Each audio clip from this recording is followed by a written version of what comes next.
الحمد لله رب العالمين والصلاة والسلام على أشرف الأنبياء والمرسلين وعلى آله وصحبه أجمعين اللهم انفعني بما علمتني وعلمني ما ينفعني وزدني علما سبحانك لا علم لنا إلا ما علمتنا إنك أنت العليم الحكيم ربي اشرح لي صدري ويسر لي أمري واحلل عقدة من لساني يفقهوا قولي السلام عليكم ورحمة الله وبركاته. Imagine that you are a great football fan and you have these topmost two best teams which you admire. There is a match going on in your city and you have been invited as the special guest to that football match which you are looking forward to. You have been offered the best seat in the stadium. You have been served there whatever you want. The match is about to start. Everything is all set. You are completely pumped up to get this match going and watch your two favorite teams compete against each other. But there is one problem. What has been done is the goal post where the players are supposed to head and shoot in the direction of, the goal posts have been removed. So the players are free to hit wherever they want. Will you enjoy that match? Will that match be entertaining? Will you sit there for a long time? Will it make sense for these two teams to compete together without any goal post? Of course, the answer is no. It doesn't make sense. It's no more entertaining. Just removing the goal post destroyed the whole match. This is exactly the same thing that we have with our life. If our life is going on without a purpose, it is exactly like we don't have a goal post and we just are hitting the ball wherever we want. Unless we have a purpose in life, it is meaningless, it doesn't make sense. Many people do not want to talk about the purpose of the life. Many people don't think that there is purpose of the life. We have just come into existence by a chance. So, the sun has a purpose, the moon has a purpose, the river has a purpose, the bacteria has a purpose. Everything has a purpose except the most intelligent creation or the most intelligent being, the human being. Are we just supposed to eat, drink, excrete, procreate, enjoy, earn the paycheck, pay off the bill? That's what we are supposed to do in this life? Well, everything in the universe is playing a role, has a role defined, and they are playing that role meticulously in complete subservient and obedience to their creator, including our own body. If tomorrow I don't want any hair to grow on my ear, can that happen? No, it just grows. I don't have any control. If I want my lungs to stop for a while and then restart, can I do that? No, they are not under my control. They have been pre-programmed. So, if everything is working as designed, playing their roles, it is only human being which has the courage and daring to disobey its creator. Why? Because they have been given this free will that if they want, they can completely disobey.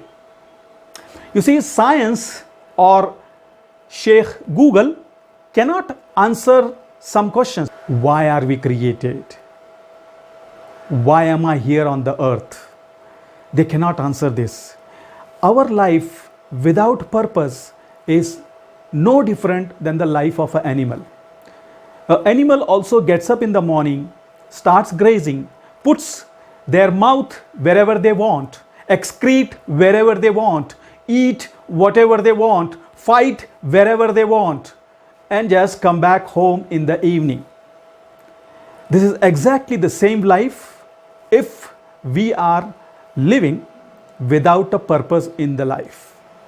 If you ask some people, okay, what is the purpose of your life? Many of them say, okay, to have a good life, to keep my family happy, to have a nice job. Now, see, these are not the purpose of the life. These are your responsibilities and your needs, which you need to do it. Some people go on to the extent say that to have a big house, to have a luxury car, or to have something luxurious, something. Now this is more of a desperation. This is not the purpose of the life. What happens if you keep such purpose? And what happens once you achieve that purpose? Your purpose of life is defeated. That's it. You're done. So purpose of life cannot be your needs and desperations and your responsibilities. It has to be something which does not benefit you directly. It is much bigger than that. See, we should not ruin our life, our happiness, our serenity, our peace for materialistic thing.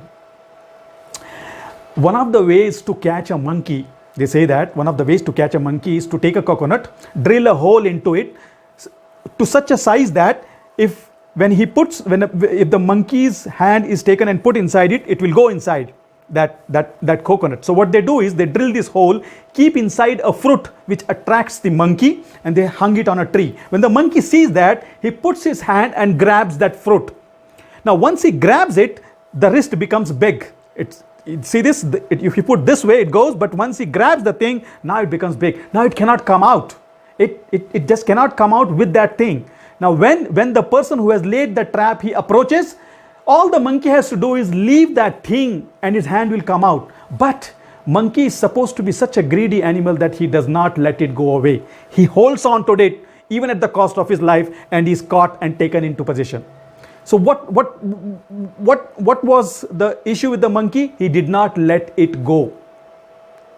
Same thing with us. There are some things which we don't let it go, which ruin our life. It could be anything. We need to let that thing go to get our happiness, our serenity, our peace back. Just like the football match where the player is taking the ball and he gets lots of obstruction and hurdles in the form of opponents who try to obstruct him.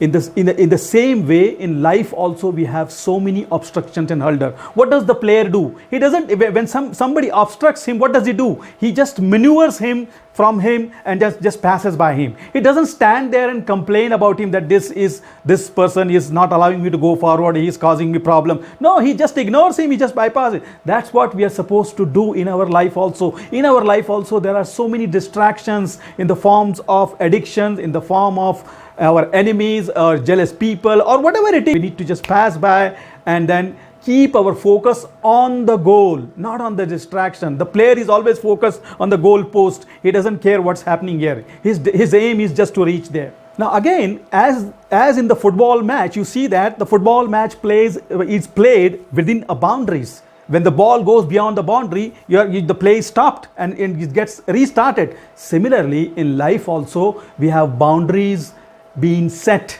by our Creator. We need to spend this life, we need to live this life within these boundaries. We cannot cross these boundaries, and if sometimes by mistake we cross it, we may again come back in. We ask for forgiveness. So this is the exactly same like the match. We also have a boundary. If the boundaries are not there, what happens to the football match? Again, it becomes senseless. It becomes meaningless. There's no point in watching that match if there is no boundaries. The boundaries had to be set. The boundaries are the one which make this game interesting and entertaining. So in life also, if there is no boundaries, we are living like animals. Also, exactly like the football match, here, more than the speed, the direction is important. In football match also, speed is important, but not as important as the direction. If the direction is wrong, speed doesn't mean anything. Same thing in the life. All of us are running so fast, so busy that we are not concerned with the direction. If the direction is wrong, though, you will reach a destination which is not what you wanted to reach. So direction is much more important than speed. And you should know your limit, where to stop, where is my boundary, where it is need and where it becomes greed. Right? There was this fisherman who was relaxing on the seashore under a tree. A businessman happens to pass by, and he asked the fisherman, "Hey, what's up, man? What are you doing?" He said, "Just relaxing." He said, "Don't you want to go fishing and catch fish?" He said, "I had my catch of today. I'm done for today." He said, "Done for today? What do you mean? Go and catch more." He said, "What for?" He said, "You will make more money." He asked, "Okay, what do I do with the more money?" "Well, with the more money, you bring more boat." "What do I do with the more boats?" He said, "Bring more people. They will go and catch for you." He said, "Then what do I do?" He said, "You just come and relax." So he said, "Isn't that what I'm doing right now?"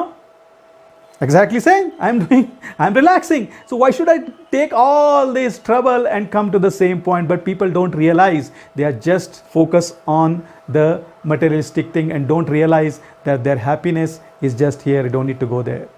Of course, very much exactly like the football match is time bound. You have to make your goals or achieve your target within that time frame. Similarly, we also have a time frame. Our life is limited. Whatever purpose of our life is, we need to achieve it within the time frame. You see, just like the football match, if you remove the time frame, if the players are allowed to play whole night, does it make sense? Will somebody stay there to watch them? No, it has to be time bound. Similarly, our life is also time bound. We need to achieve our purpose of life in that time frame. And just like the football match, there is a referee also here. But the referee is quite different than the referee here, because this referee in the football match can be deceived, can be cheated, can be lied, can be bribed, all those things. This referee, who is our creator, you cannot do any of those things. And he's all knowing, he's just, and he not only he knows our outer actions, he even knows our intentions. So even if we do something with a bad intention and outwardly good act, still he knows it. So we need to be aware that there is a referee who is just, who is there to do a justice, who will not allow us to take undue advantage. Of course, as a Muslim, our Creator has made it very clear what is the purpose of our life. As He says in Quran, Surah number 51, ayah number 56, وَمَا خَلَقْتُ الْجِنَّ وَالْإِنسَ إِلَّا لِيَعْبُدُونَ, that we have not created the jinn and the human beings except to worship. Now, some people have this misunderstanding of worship, even non-Muslims, and even in fact, some Muslims even don't understand what does worship mean here. Now, worship just does not mean praying 5 times and giving the charity, going for Hajj. For a Muslim, his whole life is worship. If he is doing things which his Creator has asked him to do, then he is worshipping Him. If he is staying away from those things which he has been commanded to stay away from, then he is worshipping Him. He is worshipping Him even if he is sleeping, if he sleeps with the right intention. So worship does not limit only inside the church or inside the mosque or inside the temple. Every act of a believer is a worship if it is done in accordance to the rules and regulation laid down by his Creator. I hope that helps us. May Allah subhanahu wa ta'ala guide us on the straight path and help us achieve our purpose of success in this life as well as in the hereafter. Nashhadu an la ilaha illa anta nastaghfiruka wa natubu ilayk. Assalamu alaikum.